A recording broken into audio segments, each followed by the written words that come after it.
At number 10 is Martin Luther King Jr.'s death. Martin Luther King Jr. was an American Baptist minister and activist, and one of the most prominent leaders in the civil rights movement from 1955. Now, he died on April 4th, 1968 in Memphis, Tennessee, as he was assassinated. Claims soon arose over suspect aspects of King's assassination and the controversial role of the alleged assassin, James Earl Ray. Although his guilty plea eliminated the possibility of a trial before a jury, within days Ray had recanted and claimed his confession was forced. Suspicions were further raised by the confirmation of illegal surveillance of King by the FBI and the CIA, and the FBI's attempt to prompt King to end his own life. In 1979, the United States House Select Committee on Assassinations concluded that there was a likelihood of conspiracy in the assassination of King and that Ray was a scapegoat. In 1999, a mixed-race jury at a Memphis civil suit reached an anonymous verdict that King was assassinated as a result of a conspiracy involving the U.S. government. After the verdict, Coretta King said, "There is abundant evidence of a major high-level conspiracy in the assassination of my husband." The jury found the mafia and various local, state, and federal government agencies were deeply involved in the assassination, and Mr. Ray was set up to take the blame. Number 9. Britney Murphy's death. Actress Britney Murphy was sick with pneumonia when she collapsed in the bathroom of her home. Firefighters attempted to resuscitate her before she was transported to the Cedars-Sinai Medical Center, but 2 hours after the initial 911 call, she died at the hospital from cardiac arrest. An autopsy determined that Britney died of pneumonia exacerbated by anemia and multiple drug intoxication. The drugs, over-the-counter cold medicines, and prescription medications were all legal but at elevated levels. Her husband, Simon Monjack, raised suspicions by initially refusing an autopsy to understand exactly what happened to his wife, but just 5 months later, Simon died in the same bedroom of eerily similar causes, pneumonia and anemia. He also had an elevated level of prescription drugs in his system. Many people believe that the home had toxic mold in it, and Britney's mother dismissed this idea, as did the coroner, but she later became convinced toxic mold was the cause of the deaths while trying to sell the home. Britney's father had a different theory, that she had her life ended by someone. I have a feeling that there was definitely a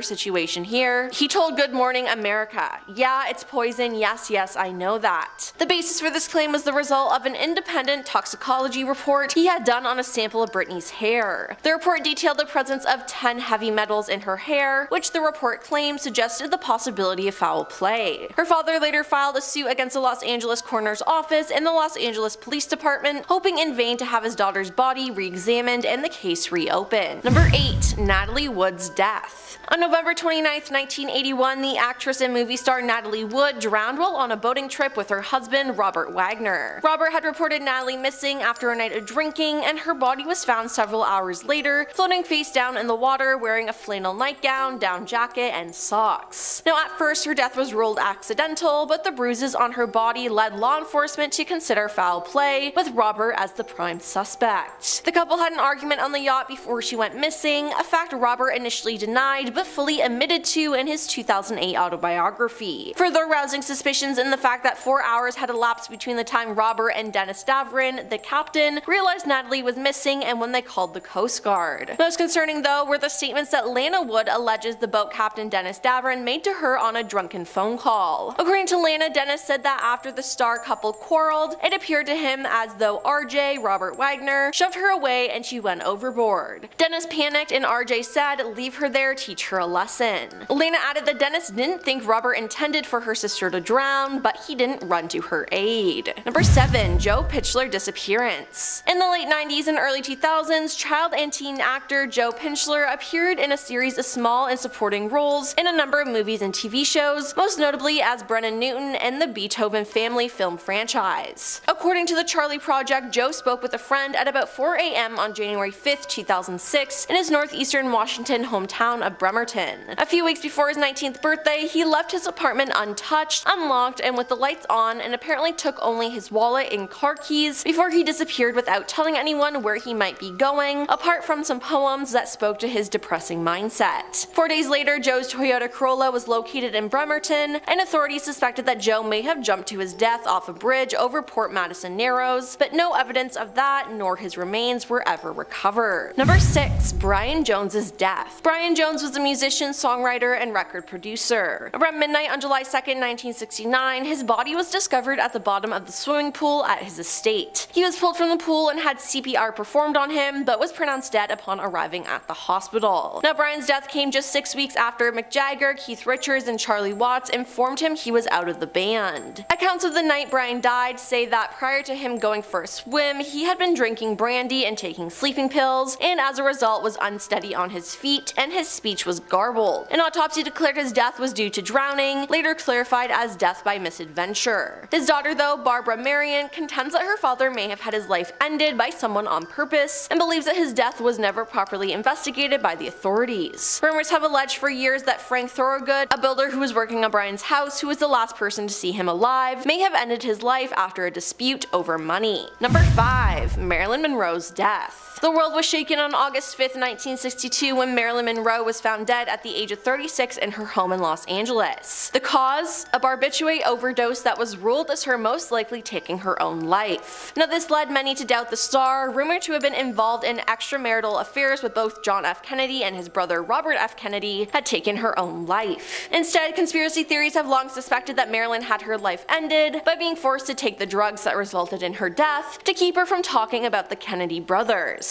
Now, to this day, the CIA continues to maintain files on Marilyn's death, but it is unlikely anyone will ever know what really happened. Number 4. Death of the Black Dahlia. On January 15th, 1947, Elizabeth Short, an aspiring actor, was found dead in residential Los Angeles. Her body was so mutilated as the body was cut in half and so pale and drained of blood that the woman who discovered it thought she had stumbled upon a mannequin. Now, the body was cut with surgical precision, leaving no trauma to internal organs and bones. Her face was also cut from her mouth to ears, leaving an eerie permanent smile. There was no blood on the ground, making it believed that the body was moved after she had died. 9 days after she was discovered, an envelope was sent to the Examiner that read, "The Los Angeles Examiner and other Los Angeles papers, here is Dahlia's belongings, letter to follow." Now, as promised, the envelope contained her social security card, birth certificate, photographs, names written on pieces of paper, and an address book. Then on March 14th, a note was found saying, "To whom it may concern, I have waited for the police to capture me for the Black Dahlia killing, but have not. I'm too much of a coward to turn myself in, so this is the best way out for me. I couldn't help myself for that or this. Sorry, Mary." Now, although many suspects were named, no authorities were able to identify who ended the Black Dahlia's life. Miscavige disappearance. Shelley Miscavige is a member of the Church of Scientology Sea Org who married Scientology leader David Miscavige. She was last seen in public in August of 2007.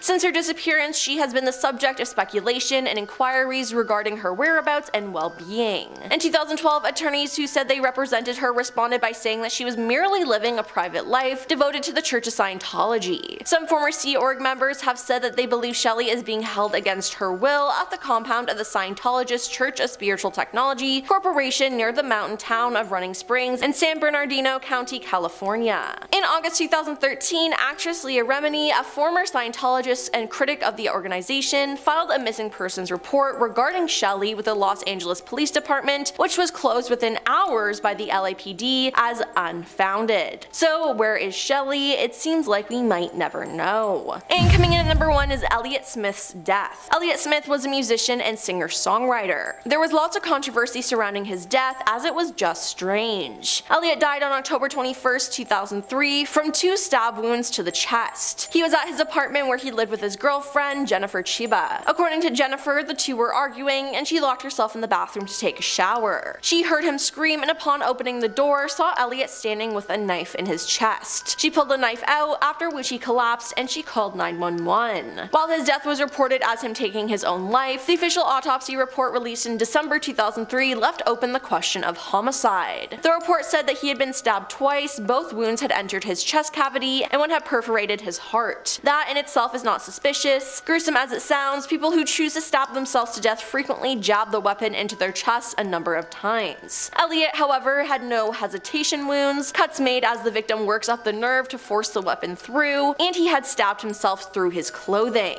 The autopsy also found small lacerations on both of his hands and under his right arm, which it described as possible defensive wounds. Claimed that Jennifer reported removal of the knife from Elliot and subsequent refusal to speak with detectives were all of concern. Number 10 spot, we have Barbara Colby. It was July 24th, 1975, and Barbara Colby, a talented American actor, and her colleague James Kiernan had just wrapped up an acting class in Venice, California. As they strolled towards their car in a dimly lit parking area, an unimaginable tragedy unfolded. Out of nowhere, shots rang out, shattering the peaceful evening. Barbara Colby's life was instantly extinguished, leaving a void in the entertainment world. James Kiernan, miraculously clinging to life, summoned the strength to share vital information with the authorities. He described the assailants, though he couldn't place a name to their faces. The chilling reality dawned upon everyone that the attack had occurred without warning, motivation, or any discernible cause. Puzzled investigators meticulously analyzed the scene, hoping to uncover a motive or a potential robbery gone awry. However, they found no evidence of an attempted theft, leading them to a startling conclusion. This was a random act of violence, a merciless drive-by shooting. As the days turned into months and years, the elusive killers managed to evade justice,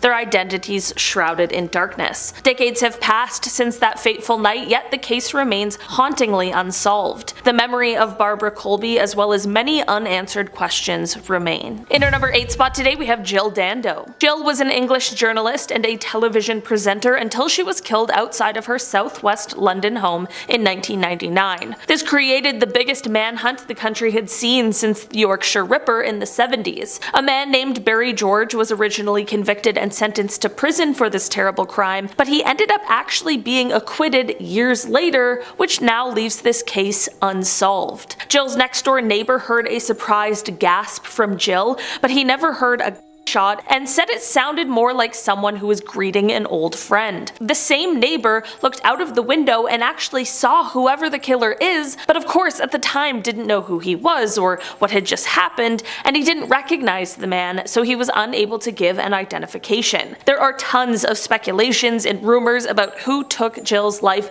and it ranges from a potential stalker to maybe even a hit job. Hopefully one day there will be answers on why someone would have done something so horrible to Jill. In our number 7 spot today, we have Richie Edwards. Richie Edwards was a prominent member of the Welsh rock band Manic Street Preachers, and he mysteriously vanished without a trace on February 1st, 1995. In a very perplexing turn of events, Edwards checked out of his London hotel and seemingly vanished from the public eye. Despite exhaustive searches, thorough investigations, and a dedicated effort to uncover the truth, no concrete evidence or clues pertaining to his whereabouts have ever been discovered. The enigma surrounding Edwards' disappearance has sparked a plethora of theories and speculations. Some believe he may have taken his own life, pointing to his history of depression and self-destructive behavior. Others suggest the possibility of a voluntary disappearance fueled by his desire to escape the pressures of fame and public scrutiny, and astonishingly, there are even those who entertain the notion that Edwards may still be alive, living a reclusive existence away from the spotlight. While the world of music mourns the loss of an exceptional talent, the true fate of Richie Edwards remains shrouded in uncertainty. In our number 6 spot today, we have Bob Crane. On June 29th, 1978, the world was stunned when Bob Crane, a beloved actor renowned for his portrayal of Colonel Hogan in the TV series Hogan's Heroes, was tragically discovered bludgeoned to death in his apartment in Scottsdale, Arizona. The gruesome nature of his killing sent shockwaves through the entertainment industry and beyond. A suspect was eventually brought to trial, yet the outcome proved inconclusive. Despite the legal proceedings, the case remains unsolved, leaving a cloud of uncertainty hanging over the circumstances of Crane's killing and the identity of his killer. The enigma surrounding this high-profile crime has fueled intense debates and ongoing investigations. Numerous theories have emerged over the years, speculating on potential motives and potential culprits. Some believe that the motive was rooted in personal conflicts, while others suspect a connection to Crane's private life given his involvement in a highly publicized and controversial sex scandal. Yet the truth remains elusive, and the killing of Bob Crane remains a haunting mystery. In our number 5 spot today, we have Jack Nance. Jack Nance was an actor best known for the series Twin Peaks, and on December 29th, 1996, Jack had lunch with a couple of friends and they noticed he had a bruise under his eye. When they asked him about how he got it, he just said he got into it with someone outside of a donut donut shop, and that he guessed he got what he deserved. Jack left the lunch complaining of a headache, and the next day he was found passed away in his home. It turns out his injuries had caused a subdural hematoma, which was his cause of death. This would mean whoever he got into a fight with, whether it was an accident or not, was the one who caused his death, and should most certainly have to pay some kind of price for that, but no one knows who this person is or was. It really does make you wonder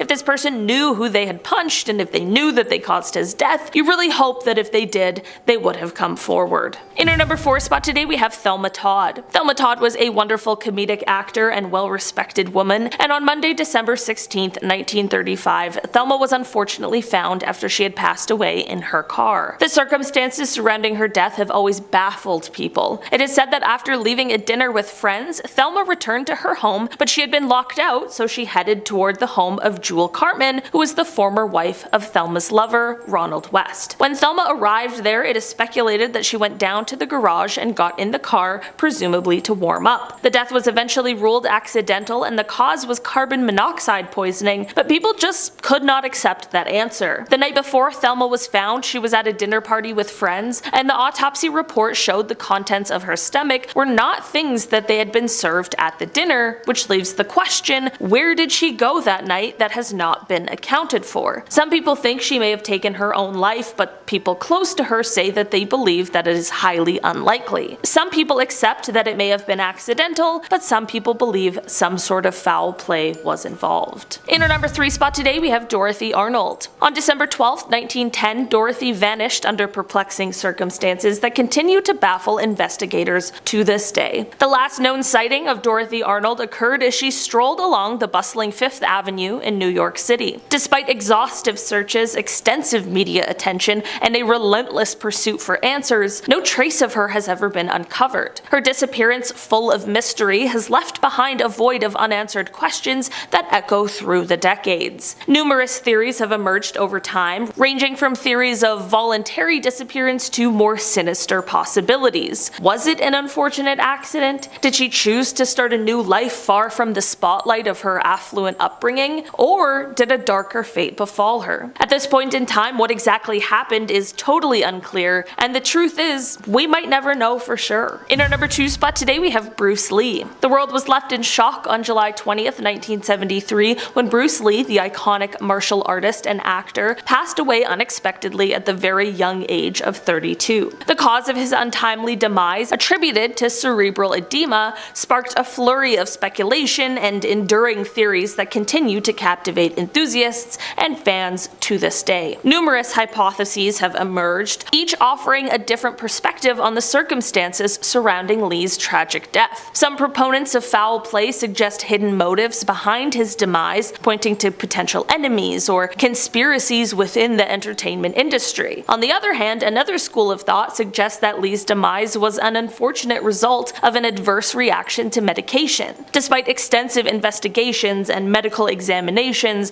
the exact cause of Bruce Lee's death remains a subject of debate and ambiguity. The elusiveness of the truth adds an air of mystery and intrigue to his already legendary status, leaving admirers to ponder the final moments of the martial arts legend and mourn the loss of a remarkable talent that was taken far too soon. And finally, in our number 1 spot today we have Virginia Rappe. Virginia was a model and silent film actor before her passing in 1921. On September 5th of that year, she went to a party at Roscoe Arbuckle Suite at the St. Francis Hotel in San Francisco. There are many accounts of what exactly happened this night, but none match up exactly, so what really happened is still quite unclear. Virginia suffered some sort of trauma at this party and was taken to the hospital, where she passed away on the 9th due to a ruptured bladder and the subsequent infection in the wall of her abdomen due to that. There are 2 main possibilities for what happened to Virginia that night at the party. The first theory is that some underlying health conditions she had, such as a UTI or STI, mixed with the consuming of alcohol, may have caused this. I am certainly not a doctor, so I'm not sure how possible or likely this is, but it is one of the main speculations. The other one, which many people insist is what actually happened, is that her injuries were caused by a violent attack on her by Roscoe. This was first claimed by the person who went to the party with Virginia, but they were often discredited due to their record of extortion and blackmail. Roscoe went through 3 trials, but was ultimately acquitted for the crime. Even though this happened a full century ago, many people still debate what may have happened to Virginia that night, and unfortunately,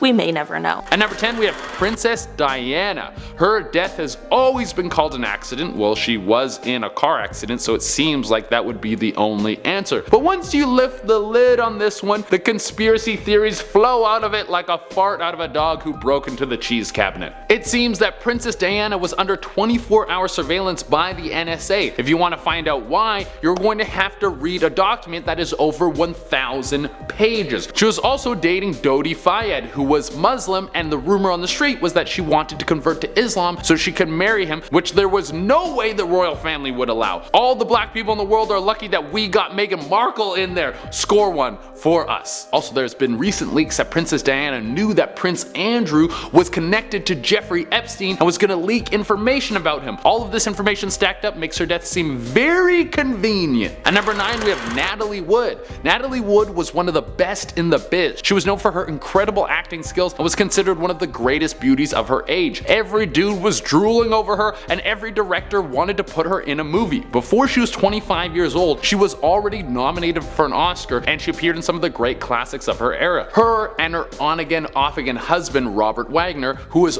also a very famous actor, had some marital problems, but they seemed to be working it out. One day in 1981, her, Robert, and the amazing Christopher Walken were all partying on a yacht. That night, a few people heard Natalie and Robert arguing, but they were a couple and they're probably a little drunk, so no one made much of it. The next day, Natalie Wood's body was found floating in a cave. An investigation was opened, and Wagner was one of the prime suspects. But after a coroner's report came back, it seemed that Natalie Wood had alcohol, motion sickness pills, and painkillers all in her bloodstream. So there was a chance that she jumped into the water to swim, but was too intoxicated and then drowned. But Natalie's sister made a statement saying that her sister never knew how to swim and was terrified of water. She wouldn't even go near the edge of the boat. There was also a nearby boat that heard a woman scream in the middle of the night. The case was eventually closed and called an accident. At number 7, we have Joel Pitler. This kid was a pretty big star in the 90s. If you have ever seen the Beethoven movies with the lovable St. Bernard who slobbers all over the place and ruins furniture and probably does thousands of dollars in damages but still manages to bring a family together, well then this kid was the star of those movies. Well, besides the dog, obviously. This kid was skyrocketing to the top and should have been one of the next big stars, but even with his massive success in Hollywood, his parents wanted him to finish conventional schooling and he went back to high school. Pretty fair. The film industry is fickle and you never know what movies are going to bring you, and also you don't know which one's going to be your last. After Joel Pitler finished high school, he was set up to move back to Hollywood, but that's when he vanished out of nowhere. Police found his car parked next to a bridge.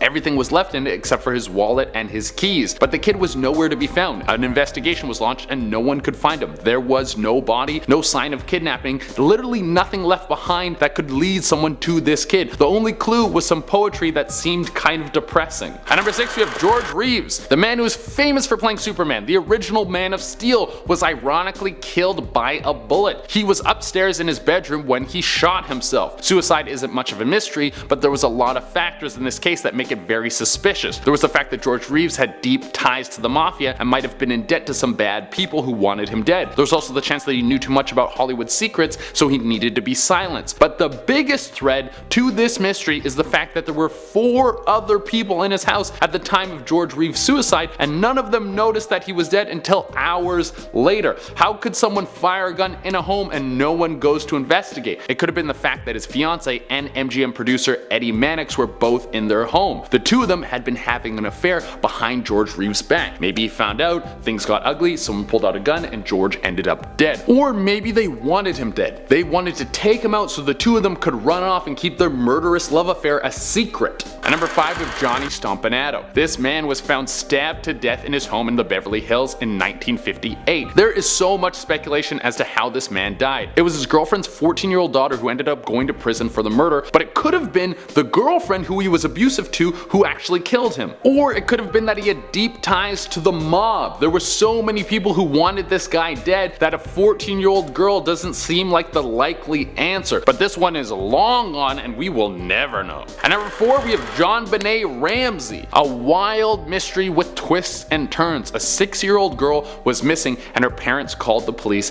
after they found a ransom note. JonBenét Ramsay was breaking into a little bit of stardom. She was becoming quite the pageant queen. Maybe this attracted kidnappers. After police arrived, the house was searched and nothing was found until JonBenét's father walked out of the basement carrying his dead daughter. He found her and it seemed that she'd been strangled to death. The entire family was questioned, but blame could never be put on anyone. Could it have been the mother who wanted her daughter to skyrocket to fandom and wanted to stage a kidnapping and then it went wrong? Could it have been her brother who was a recluse and jealous of his sister's fame? Could it have been her father who was trying to whisk her away from this life of pageants, but her resisting led to rage and then her death? There is so much on this case, we could do a video just on this one.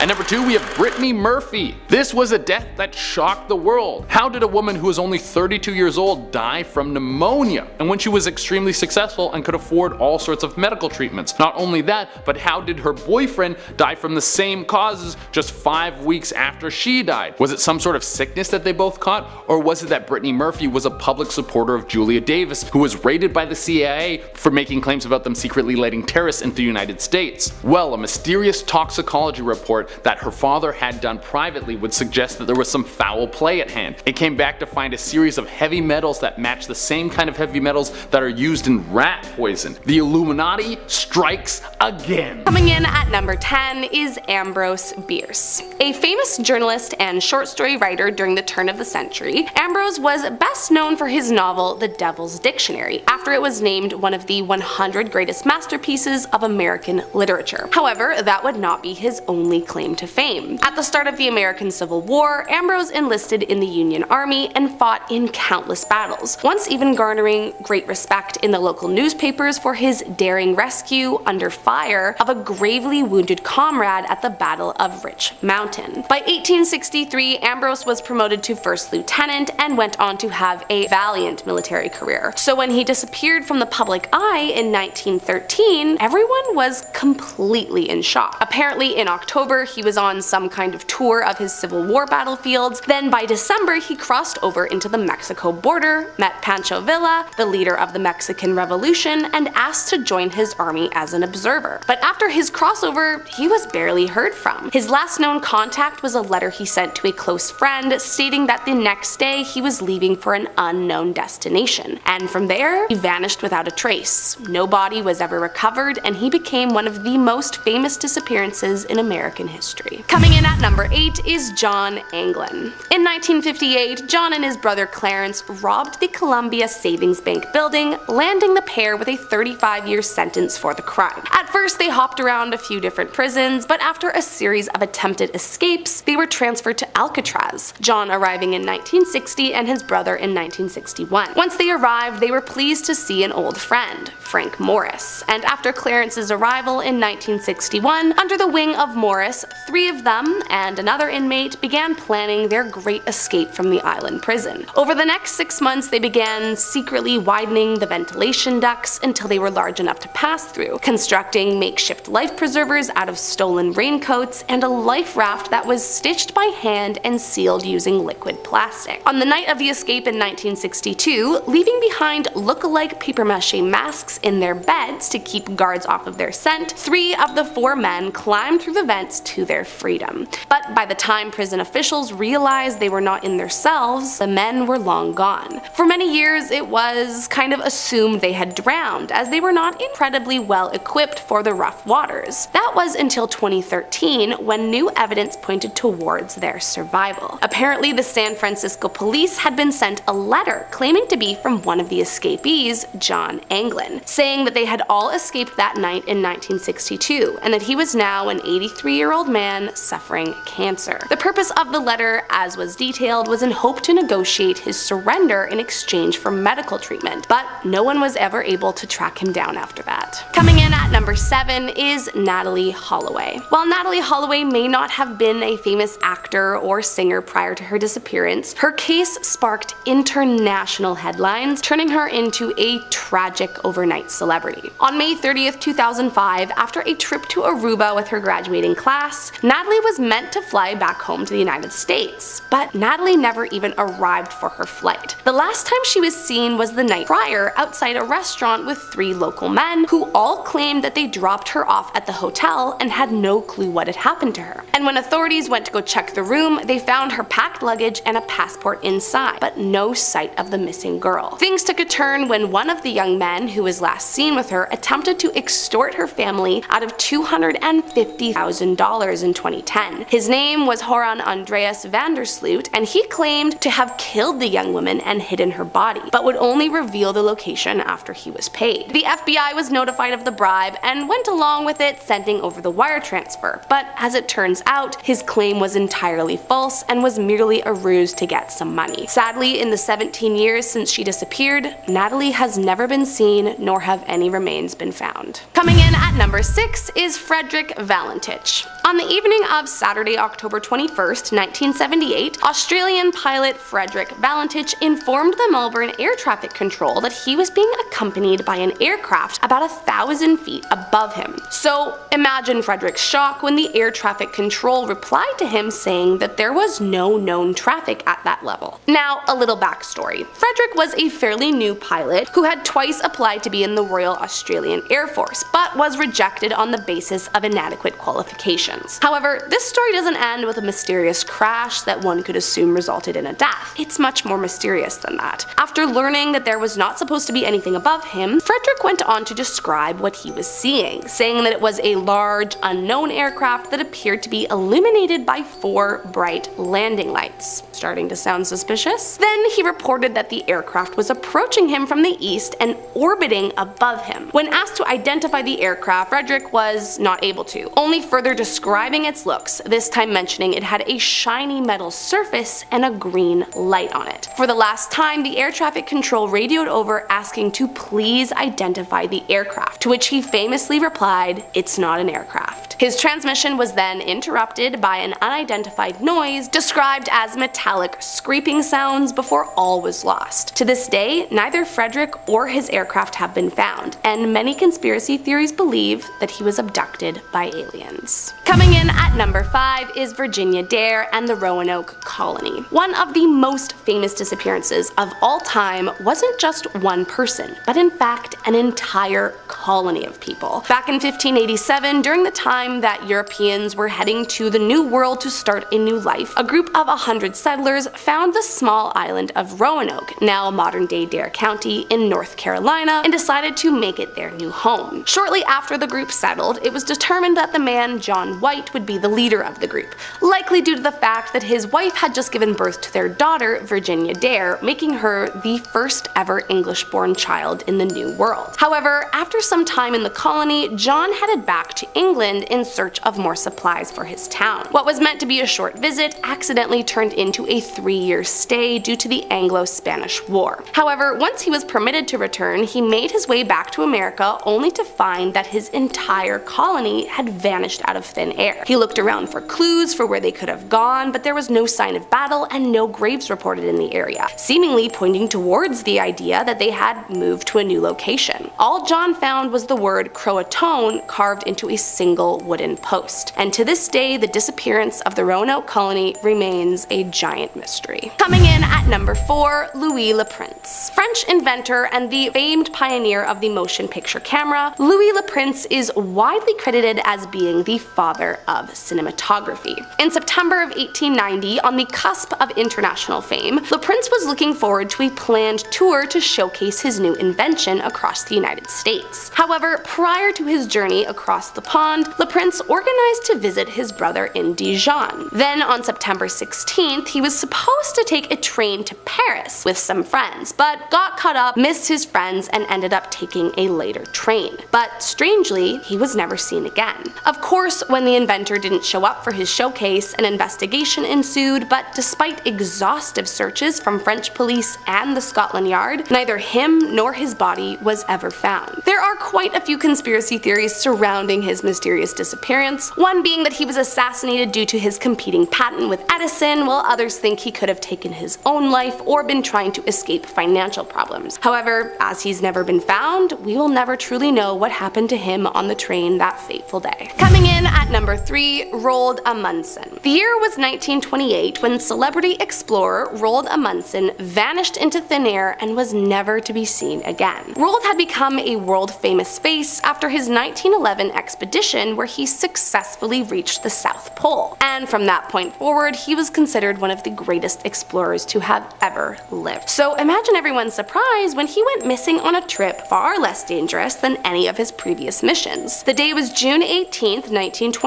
and believe it or not, it was not even his own mission he disappeared on, but a rescue trip for an already missing person. Along with a crew of 5, Roald boarded the rescue flight and headed for the crew that had crashed while returning from the North Pole. But neither Roald, his crew, or his aircraft were ever seen again. Due to his popularity, a search for the team began nearly immediately, but after no evidence of a crash and no bodies were found, it was called off in September. Years later, in 2004 and 2009, the Norwegian Navy attempted to search for wreckage of the mysterious disappearing aircraft, but they too never uncovered a single piece of evidence, and whatever happened to Roald Amundsen remains a mystery to this day. Coming in at number 2, Raoul Wallenberg. A Swedish architect, businessman, diplomat, and humanitarian, Raoul's main reason for celebrity is due to his special operation in World War II to rescue Jews from German-occupied Hungary, saving them from being sent away to death camps. In 1944, while serving as Sweden's special envoy for Budapest, Raoul provided special protective passports to nearly 15,000 Jews, identifying the vulnerable residents as Swedish, thus deterring the fascists from deporting them. From there, he set up the newly Swedish residents in safe houses advertised as libraries or institutes in an attempt to keep the real truth hidden and their real identities safe. Then, in January of 1945, Wallenberg was called to General Malinovsky's headquarters to answer allegations that he was engaged in espionage. His last recorded words were, "I'm going to Malinovsky's, whether as a guest or prisoner, I do not know yet." From the day he left, his exact whereabouts have never been determined, and the truth behind his disappearance has had many theories. You see, despite the Soviets declaring in 1957 that he had died 10 years prior, suddenly in the night, there are many that dispute his death. Several former inmates of the same prison have come forward stating that they saw Raoul after the Soviets had declared him legally dead, the last witness claiming to have seen him in 1987. While we don't know for sure exactly what happened to Raoul, as there has not been any physical evidence to prove his death, authorities have continued investigating the case as recently as 2012, hoping to finally track down this wartime hero. And last up today in our number 1 spot is Emanuele Orandi. The daughter of a prominent Vatican employee, it was not only the Vatican that was devastated when 15-year-old Emanuele disappeared from the Holy See in 1983, but the entirety of Rome as well. On the last day she was seen, Emanuele had apparently called her sister after her music class to let her know why she wasn't home yet. A rep from Avon Cosmetics had offered her a job. At the end of the class, Orlandi then spoke of the job offer with another female friend who left her at a bus stop in the company of another girl. However, reports state that the last time she was seen was getting into a large black BMW. The next morning, still missing, her parents were incredibly worried, so they called the music teacher as well as the police, and she was officially declared a missing person that day. But sadly, they were not able to track down the young woman. Over the next few weeks, the parents received a series of distressing phone calls from people claiming to have their daughter, but authorities were never able to track down or determine who was making these calls or from where. It has been suggested that a Rome-based syndicate kidnapped her to force the Vatican to pay them back an outstanding loan, while other theories suggest something even darker, an inside job by the Vatican police. Sadly, the truth of the girl's whereabouts remains as big a mystery today as it was 39 years ago, but still the case remains open, and Pope Francis is determined to finally put an end to the family's suffering. Coming in at number 10 is Michael Rockefeller. Michael Rockefeller, the son of New York Governor Nelson Rockefeller, was 23 when he began dabbling in art collecting and travel photography. In November 1961, he traveled to the jungles of New Guinea to spend time with the native Asmat tribes when he went missing. Now, despite a 2-week search and a witness who supposedly saw him swimming in the ocean, his body was never found. His official cause of death was noted as drowning, but conspiracy theories range from being kidnapped to going native to even being eaten by sharks. And Another big theory is that he was eaten by people, as the Asmat tribes were involved in that practice, and they sometimes ended people's lives as a part of rituals. It's also been said that his boat overturned near the Asmat region of the island, and he swam to shore to look for help, and that's when he was attacked, as nobody ever saw him again. There have been some members of local tribes who have told stories indicating that Michael's life was ended upon reaching the shore, and that his body was cut up and the parts were handed out as gruesome trophies. Regardless of how or what happened, it will forever remain a mystery. Number 9. Prime Minister Harold Holt. On December 17, 1967, Harold Holt, the Prime Minister of Australia, disappeared while swimming in the sea. His last photo of him is him actually swimming. He was with others and he knew the area well, and he had swum there many times before, but it seems like he swam into deeper water and was dragged out to sea. The others called out to him, but he did not raise his arms or cry for help. He soon slipped under the waves and was out of sight.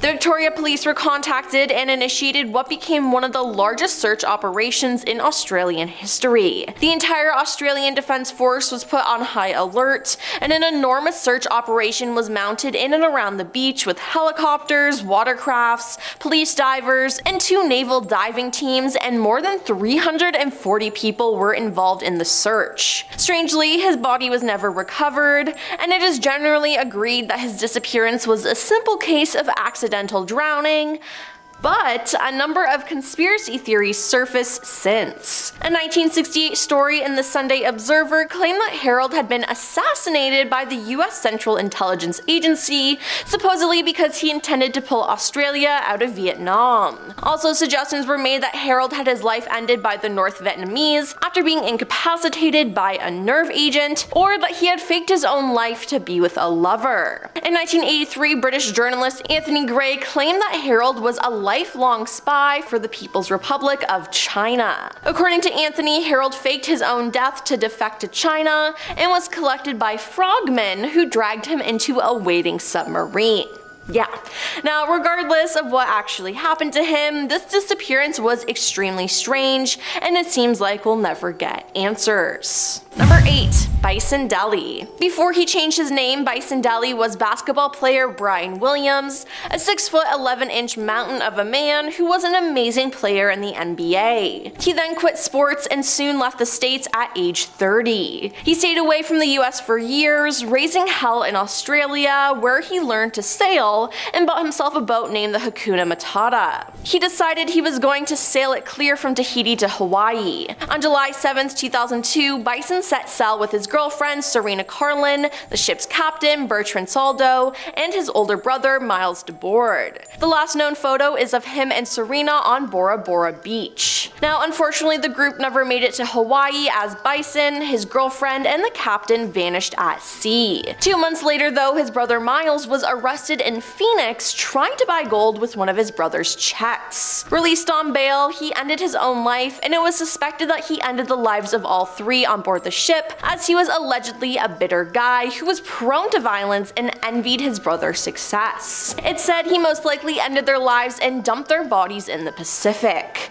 Now, to this day, their bodies have never been found. Number 7. Hale Boggs. At the time he went missing, Hale Boggs was one of the most famous politicians in America. A Democrat from New Orleans, Hale had sat on the Warren Commission investigating JFK's assassination before becoming House Majority Leader during the Nixon years. He was thought to be an alcoholic, and he became famous for doubting the lone gunman theory in the JFK shooting. Now, Hale Boggs was kinda a big deal in 1972, hence the nationwide shock when he disappeared. On October 16th that year, he was in Alaska helping a fellow congressman's re-election bid. The two got on a light aircraft heading for remote Juneau, and they were never seen again. The weather was terrible that day, and as soon as Hale failed to show in Juneau, everyone guessed what had probably happened: they crashed. What was then the biggest search operation in US history was launched, with 90 planes searching 325,000 square miles of Alaska. But no trace of the missing aircraft or its occupants was ever found. To this day, there are some people out there who think Hale was assassinated for his work investigating the JFK assassination. Number 6. Scott Smith. Canadian band Loverboy was one of the biggest rock bands of the early 80s, and Scott Smith was a founding member, staying with the group all the way until his mysterious and frightening disappearance at sea on November 30th, 2000. After playing with his band in Vancouver, BC, Scott, two friends, and his girlfriend set out to Mexico on their 37-foot sailboat. As they sailed down the coast and neared San Francisco, the weather got rough, and one of them estimated that a wave to be around 20 feet high knocked Scott off the deck of the vessel and into the water. Coast Guard helicopters arrived within 20 minutes and dispatched two search boats, which scoured a 133 square mile area to no avail. When fog and continuing high waves ended that search, Scott's family paid for a private search by a San Francisco company, and that too proved fruitless. Now to this day, his remains have never surfaced. Number 4. Patrick McDermott. Patrick McDermott worked as a cinematographer on a handful of short films in the 2000s, but he was far more well known for his personal life, as he was involved romantically with Olivia Newton-John on and off. According to the Telegraph, Patrick was on board a Mexico-bound chartered fishing boat called the Freedom of California in June 2005, but didn't make it back with the ship. Philip Klein, a private investigator hired by the NBC investigative news show Dateline to find the 48-year-old cameraman, theorized in 2009 that Patrick faked his death and vanished as to cancel out substantial debts and to allow his son to cash in on a $150,000 life insurance policy. Philip firmly believed that Patrick was alive, citing 17 credible reported sightings, many of them from Cabo San Lucas, Mexico, the last place Patrick was seen alive. Now, according to the CBC, another investigation ruled that Patrick had likely drowned in the Pacific Ocean. However, in November 2017, the Australian magazine New Idea and other tabloids published pictures purporting to be Patrick alive and well, but a Canadian man named Wes Staub refuted that claim, proving that he was the guy in the photos, not Patrick. So, is he well and alive? No one seems to know. Number 3. Amelia Earhart. In the 1930s, Amelia Earhart was an American hero and one of the most famous people on the planet. In 1932, according to the National Women's History Museum,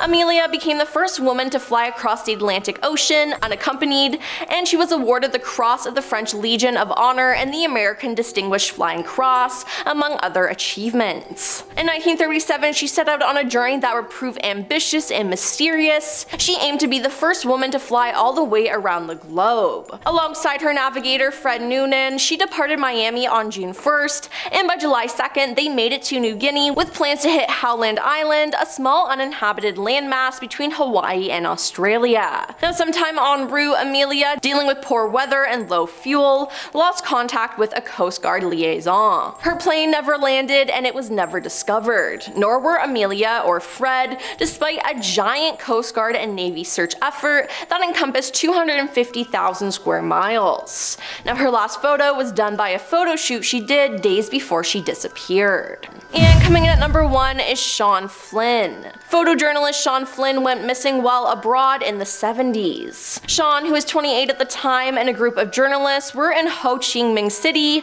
then called Saigon, for a government press conference when a fellow reporter claimed he got a tip that the Viet Cong, a communist movement and United Front organization, were nearby. According to reports, Sean and photographer Dana Stone chose to travel on motorcycles instead of the limousines that the majority of the other journalists were using for traveling. Night reporter Steve Bell took the last known photo of the pair as they decided to walk on foot near the forest line where the checkpoint was to check it out, and the pair were never seen again. Now, 4 other international journalists were kidnapped by the Viet Cong on the same day, April 6, 1970, but Sean and Dana were never found. His mother spent a lot of her fortune searching for her son, who was legally declared dead in 1984. Step at number 9 is Ian McIntosh. After rising up to the rank of Lieutenant Commander in the British Royal Navy, during the 60s and 70s, Ian pivoted passions and began turning the adventures of his Navy career into action novels such as A Slaying in September. After his novels were well received by the masses, Ian tried his hand in the TV biz, writing for shows such as the critically acclaimed BBC drama Warship, as well as Thundercloud and The Sandbaggers. Sadly, however, less than than a month before his 39th birthday, Ian disappeared and was never to be seen again. On July 7, 1969, while on a trip to Alaska with his partner Susan and friend Graham, who was flying the plane, a distress signal was sent out around 6 p.m. by Barbara. Apparently the plane was approaching the northeast corner of Kodiak Island, and so an air traffic control officer sent off the Coast Guard to help. However, when the military arrived at the plane's last reported location, there was no sign of Ian, his plane, or the rest of his crew. Even stranger was that there was no sign of a crash either. There was no debris, no casualties, and no survivors. And even after searching for days, they never got closer to finding where Ian had vanished off to. They quite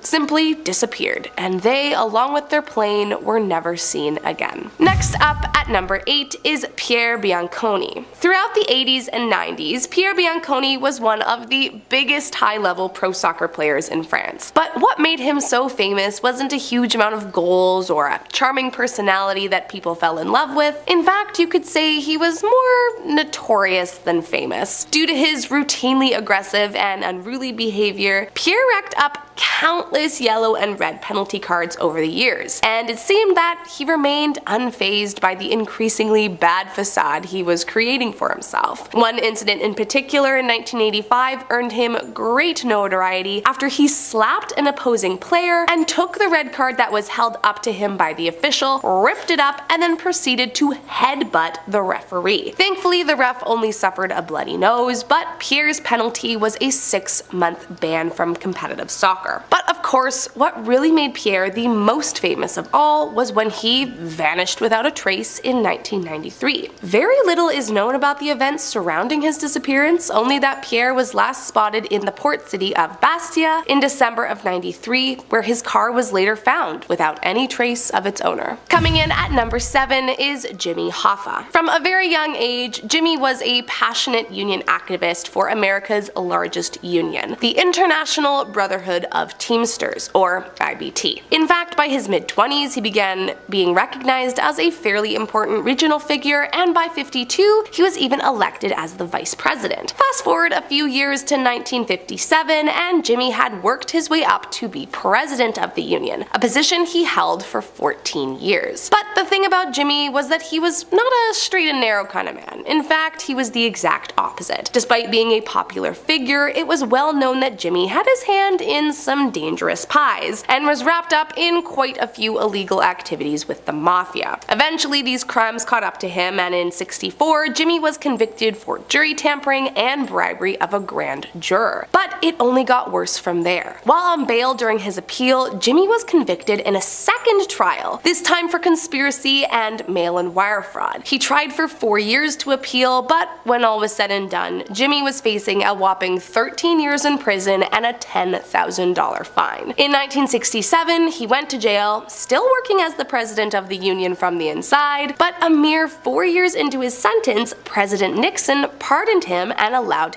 for his release. However, despite being expected to return back to his union duties, Jimmy strangely disappeared. Last seen at a restaurant parking lot in Detroit, neither Jimmy or his body has ever been recovered. There is some speculation that the mafia could have heard of his release and gotten to him, but we will never really know what happened to Jimmy. Coming in at number 6 is Zahir Rahman. A famous novelist in what was at the time called East Pakistan, now Bangladesh, Zahir rose to international fame in 1971 with his 20-minute documentary entitled Stop Genocide. The documentary was released in the middle of the Bangladesh Liberation War and depicted the plight of refugees fleeing the country's war with Pakistan, shining a light on the harsh military regime that killed roughly 3 million people. Now, as you can probably imagine, despite receiving critical acclaim from other parts of the world, there was one place that was not a fan of his spotlight on the war: Pakistan.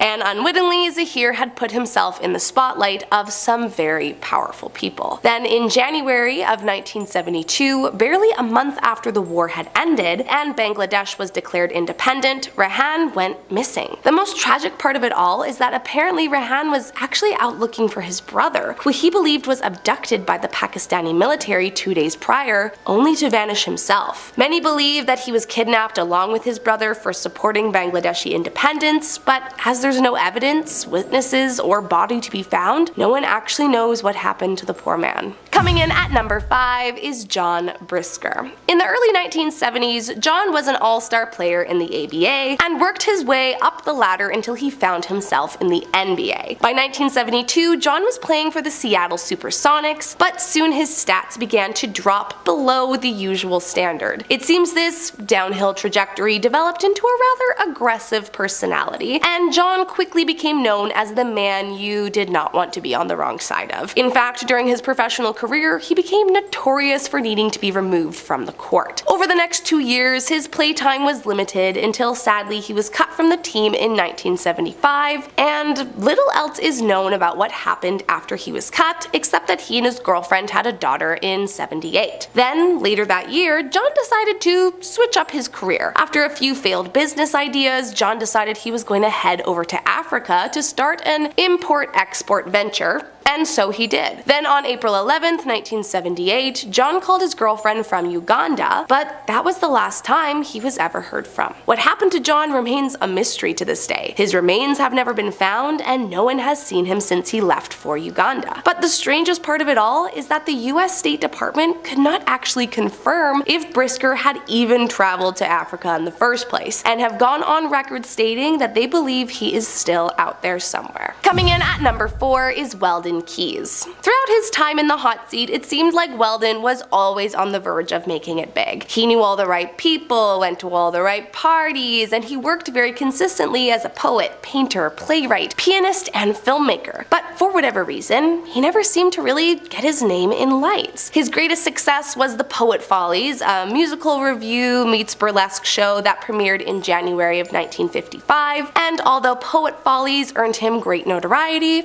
his other projects did not find the same kind of support. Then, later that year, the permanent home for the Poet Follies was closed by the fire marshal just days before the premiere of a new one-act play, devastating Welden to his core. All this effort, with little to no recognition, began to get to Welden's head, and that paired with his divorce the year prior, slowly but surely began to send him into a deep depression. By early July, his depression was worsening, and he began talking of running off to Mexico to start a new life and never return. However, no one really took this claim that seriously, believing he was just in a bad headspace. But on July 19th of 1955, Welden disappeared forever. All that was found was a deserted car near the Golden Gate Bridge, his body nowhere in sight. While some assumed he took his own life, the strange part was that his wallet, sleeping bag, and an account savings book with over $800 in it went missing along with him. And the truth of his disappearance remains a mystery to this day. Coming in at number 3, Antoine Des SaintExupery. Author of the famed children's novella The Little Prince, Antoine was not just a writer of fantastical books, but also fancied himself somewhat of a pilot. Although it seems that he may have been better with the typewriter, as he was the victim of not one, but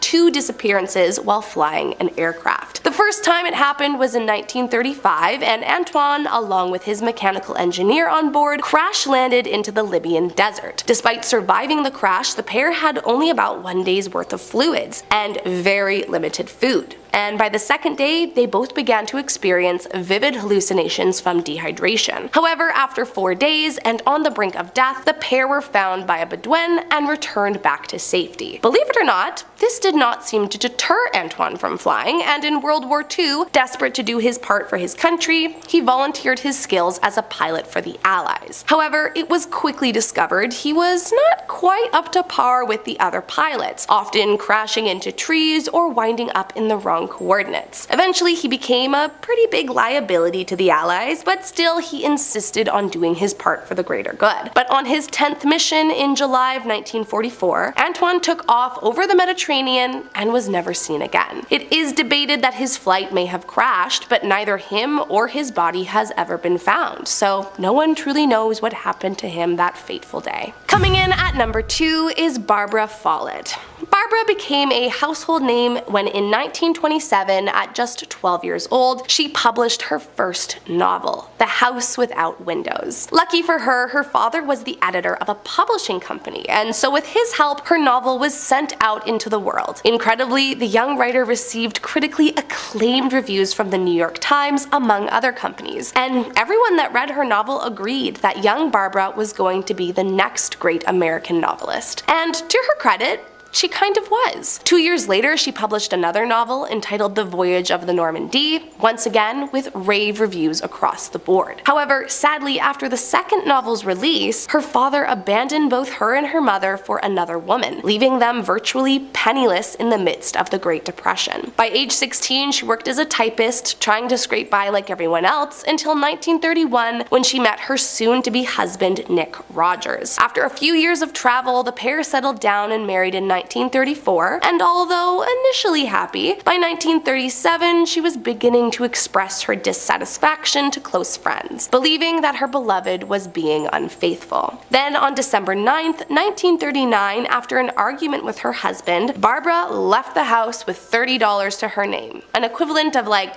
$500, and was never seen again. But what is especially mysterious is that her husband didn't report her missing for 2 whole weeks. And even then, the media wasn't clued into the disaster until 1966. The mother was famous for believing that the investigation was not thorough enough, but to this day, her body has never been recovered, and police were never able to figure out where Barbara ran away to. Last up in our number 1 spot is Ilenia Carisi. From the moment Ilenia was brought into this world, she was already pretty much famous. Born in 1970 to hugely famous Italian singers Albano and Romina Carisi, it wasn't long before Ilenia joined the family biz and began working as an entertainer herself. By 1984, the young performer made her debut in an Italian film, Champagne in Paradiso, which coincidentally starred both her parents before later appearing in 1989 as the letter turner for the Italian version of The Wheel of Fortune. However, Ilenia's real dream was to be a writer, so in college she decided to study literature, which, as it turns out, she was really good at. However, as many people in their early 20s do, Ilenia decided to take a break from her studies and travel solo around the world with nothing but a backpack and a journal. She began in South America and worked her way up to Belize, where she stayed for a few months. Then on Boxing Day of 1993, she got on a bus and headed for New Orleans, Louisiana. But tragically, weeks later in January of 94, 23-year-old Ilenia was gone, and no one knew where to find her. She had last been spotted in the haunted French Quarter, and despite the local authorities' great efforts, neither her nor any remains were ever recovered. In our number 10 spot, we have David Carradine. David Carradine was an incredibly famous action film star, best known for his martial arts roles, particularly the Quentin Tarantino films Kill Bill or the TV series Kung Fu. In June of 2009, David was 72 when he was found dead in his hotel room in Thailand where he was shooting a movie. At first, it appeared that he had possibly taken his own life, but his death was eventually ruled accidental, which was fairly widely accepted, but his ex-wives have said that they believe it was some sort of assassination. After David's death, his widow filed a wrongful death suit against the company that was producing the film he was working on. The suit claimed that David had been left alone while everybody else headed across town for dinner, which was apparently a breach of his contract. David had an assistant from the production company, and when he reached out to the assistant an hour after they had all left the hotel, David was told that they all had left already and that David needed to figure out his own arrangements for the night. While there isn't an open investigation into his death, it is highly skeptical what his ex-wives had to say about his death, and rumors continue to swirl about what might have actually happened to him that night. It is so unfortunate that we may never fully know what went on in that hotel room. In our number 8 spot today, we have Thelma Todd. Thelma Todd was a wonderful comedic actor and a well-respected woman. On Monday, December 16th, 1935, Thelma was unfortunately found after she had passed away in her car. The circumstances surrounding her death have always baffled people, though. It is said after leaving a dinner with friends, Thelma returned to her home but had been locked out, so she headed to the home of Jewel Carmen, who was the former wife of Thelma's lover, Ronald West. When Thelma arrived there, it was speculated that she went down to the the garage and got in the car, presumably to warm up. The death was eventually ruled accidental and the cause was carbon monoxide poisoning, but people just could not accept that answer. The night before Thelma was found, she was at the dinner party with friends, and the autopsy report showed that the contents of her stomach were not things that had been served at the dinner,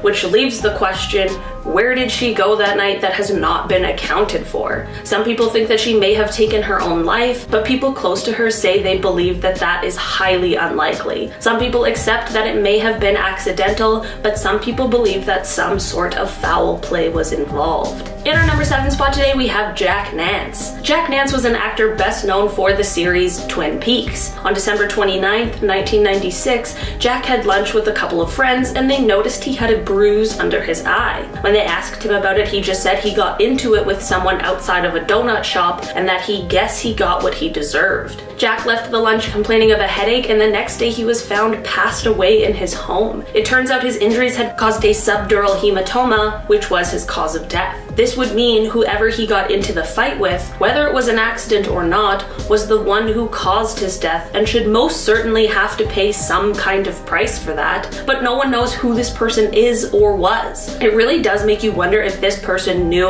who they had punched and if they knew that they caused his death. You really hope that if they did know, they would have come forward, but who knows? In our number 6 spot today, we have Virginia Rappe. Virginia was a model and silent film actor before her passing in 1921. On September 5th of that year, she went to a party at Roscoe Arbuckle's suite at the St. Francis Hotel in San Francisco. There are many accounts of what exactly happened this night, but none match up exactly, so the events are still quite unclear as to what really happened. Virginia suffered some sort of trauma at this party and was taken to the hospital where she passed away on the 9th due to a ruptured bladder and the subsequent infection in the wall of her abdomen due to that. There are 2 main possibilities for what happened to Virginia that night at the party. The first theory is that some underlying health conditions she had, such as a UTI or an STI, mixed with the consuming of alcohol, may have caused this. I am certainly not a doctor, so I'm not sure how possible or likely this is, but it is one of the main speculations. The other one, which many people insist is what actually happened, that her injuries were caused by a violent attack on her by Roscoe. This was first claimed by the person who went to the party with Virginia, but they were often discredited due to their record of extortion and blackmail. Roscoe went through 3 manslaughter trials, but was ultimately acquitted for the crime. Even though this happened a full century ago, many people still debate what may have happened to Virginia that night, and unfortunately, we may never really know. In our number 5 spot today, we have Prince. You guys, this is a celebrity death that hit me so hard because Prince was a huge part of my life growing up and is one of the best musicians and artists our world has ever seen. Prince passed away on April 21st in 2016 at 57 years old, and it was a huge shock to fans everywhere. For the month before his passing, he wasn't feeling particularly well and actually had to be hospitalized at one point. A few days after Prince left the hospital against medical advice, he was found dead in his Paisley Park home. The official cause of death was an accidental overdose of fentanyl, but ever since that day there have been suspicions and speculations about what may have really happened. For starters,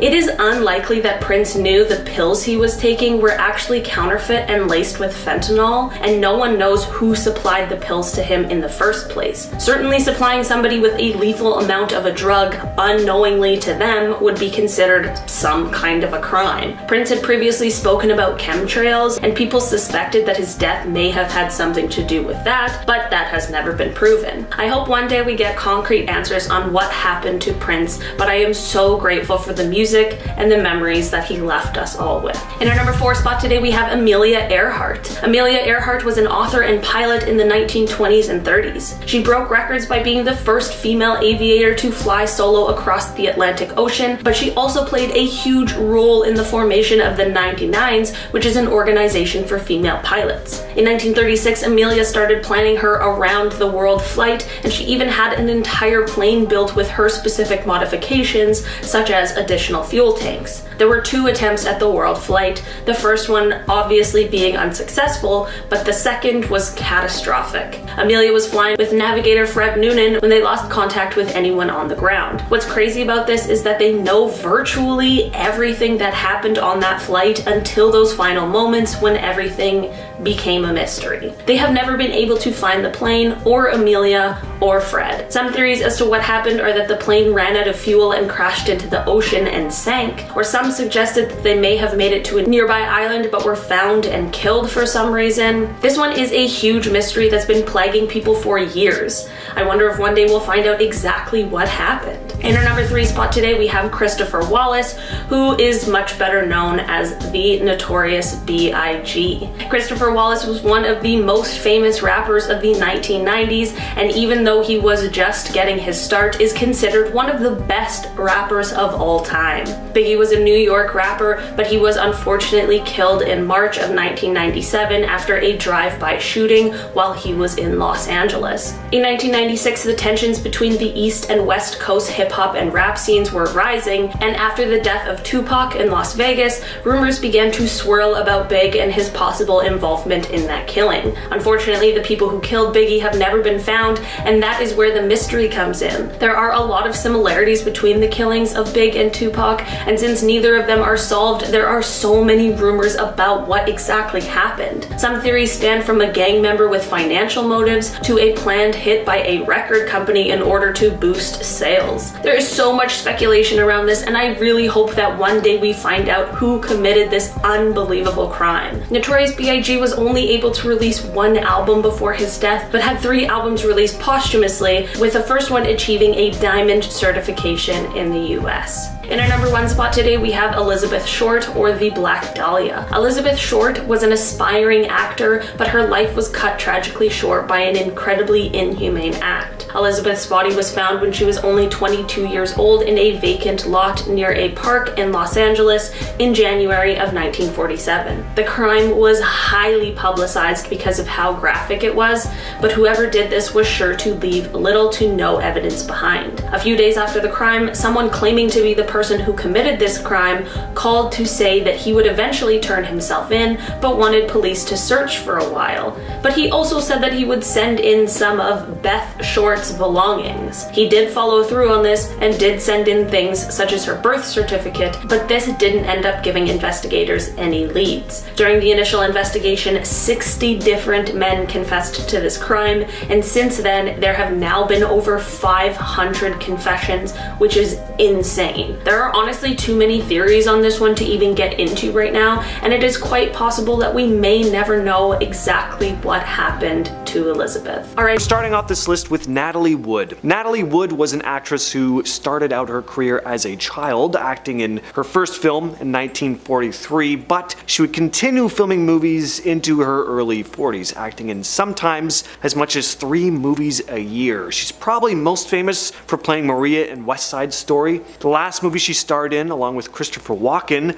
was Brainstorm. Filming took place in 1981, and before the film was even finished, she would die under mysterious circumstances. Wood, along with her husband Robert Wagner, co-star Christopher Walken, and Dennis Davern, who was the captain of the boat, went on a weekend boat trip to Santa Catalina Island on the evening of November 28th. The following morning, Natalie's body was discovered a mile away from the boat. Close by was an inflatable dinghy. It's never been officially determined what happened the previous night. Davern claimed that there had been an intense argument between Wagner and Natalie that night over her relationship with Christopher Walken. There were also bruises found on her body, and 2 people who had been on a nearby boat claimed they had heard screams that night. Ultimately, though, Natalie Wood's death was ruled an accidental drowning. Next, we have Thelma Todd. Thelma Todd was an actress who acted in over 100 films between 1926 and 1935. You'll probably remember her best for her role as Amelia Frisbee in the 1934 comedy smash hit Hips, Hips, Hooray! No?